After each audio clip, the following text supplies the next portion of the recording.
Natasha Ryan will be forever known as the girl who hid in the closet, but how she could let her family think she was dead for 5 years remains a mystery. Natasha Ryan was only 14 years old when she went missing from Rockhampton in North Queensland in 1998.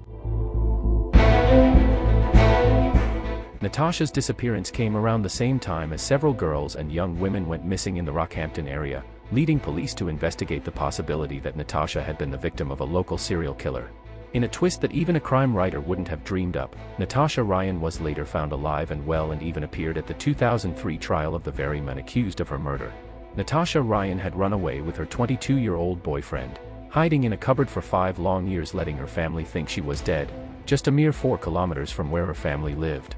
14-year-old Natasha Ryan disappeared on August 31, 1998, after her mother dropped her off at school. It was a baffling disappearance. Natasha went missing in broad daylight, with no one witnessing her abduction. She had been marked absent on the school roll for the day.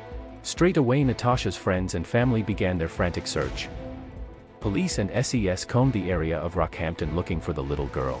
Jenny Ryan, Natasha's mum, said, "I don't believe Natasha would have let me go through all the pain if she was out there." In the month before she went missing, Natasha had already run away from home once, aided by her 22-year-old boyfriend Scott Black. In that incident, she was found after just 2 days and Scott was fined $1,000 in November 1999 for willful obstruction of police. Scott Black claimed then that he had helped Natasha that one time because she had threatened to kill herself. Natasha was a troubled teen who had been suspended from school, had experimented with a variety of drugs and had slashed her wrists on one occasion, and had been receiving counseling. Despite this, her disappearance came about at the time of several well-publicized disappearances of women and girls in Rockhampton, who were later found to be victims of serial killer Leonard John Fraser.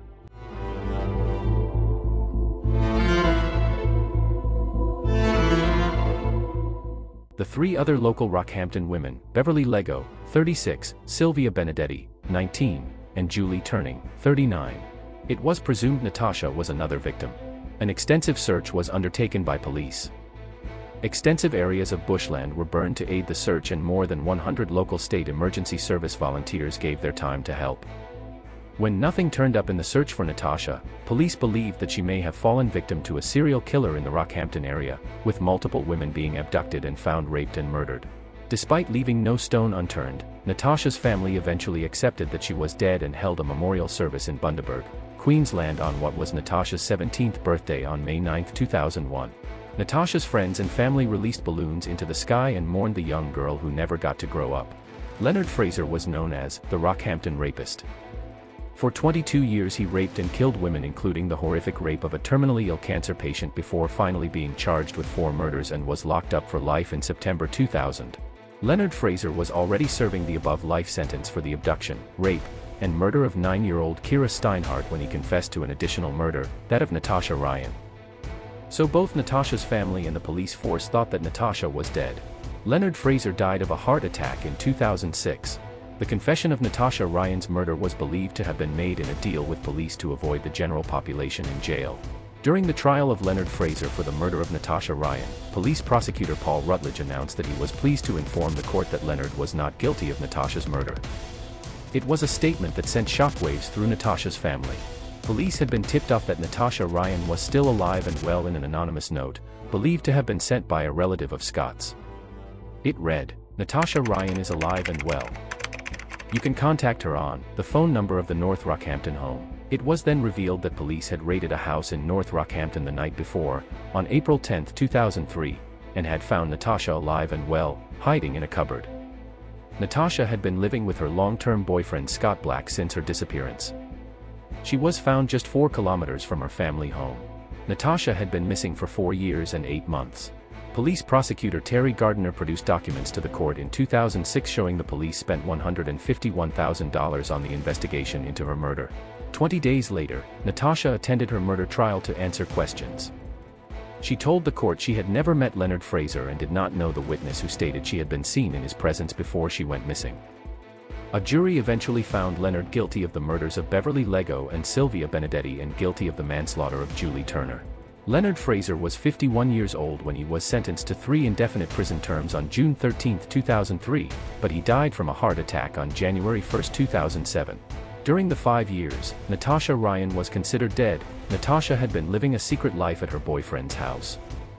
During that time she resided at Scott Black's beachside house in Yeppoon, where they would walk on the beach in the dead of night. When Scott Black received a transfer with his milk delivery job, the pair moved back to Rockhampton, just 4 kilometers from Natasha's family home. Natasha told investigators that when Scott Black had visitors to his homes, she would hide in cupboards. The couple kept the curtains drawn at all times. Soon after being discovered alive, questions began to be asked about whether the couple would face criminal charges for their role in the false investigation into Natasha's murder. In 2005, Rockhampton District Court Judge Grant Britton sentenced Scott to 3 years in jail, which was suspended after 12 months, for perjury after he pleaded guilty to telling investigating police officers that he didn't know where Natasha was. A year later, Natasha Ryan was found guilty of causing a false police investigation and was fined $1,000. However, Magistrate Annette Hennessy ruled that Natasha Ryan did not have the means to pay the costs of the investigation. However, in the same court proceedings, Ryan's boyfriend, Scott Black, was further punished by being convicted, being fined $3,000, and being ordered to pay $16,000 towards investigation costs. The sheer outrageousness of Natasha Ryan's story meant she made international headlines and had the media knocking down the door to interview her. The relief people felt to know she was alive and well was marred for some when it was revealed how much Natasha and her boyfriend were being paid to share their story. There were calls for the couple to pay back some of the hundreds of thousands of dollars spent on the search effort and the court costs for the false murder charge against Leonard. On her disappearance, Natasha Ryan said, "I know why I left. I'm not sure my mom and my sister completely know all the reasons. I'm not sure it would make any difference saying why I left. I feel whatever I say wouldn't be good enough for the pain I've caused my family." Natasha Ryan and Scott Black were married on September 29, 2008, right after Scott finished serving his 12-month sentence for perjury. They were reportedly paid $200,000 by Woman's Day for the exclusive rights to the stories before and after their big day. The latest news report on the couple was filed in 2011 and said the couple had 3 children, then aged 7, 5, and 1, and that Natasha was studying to be a nurse.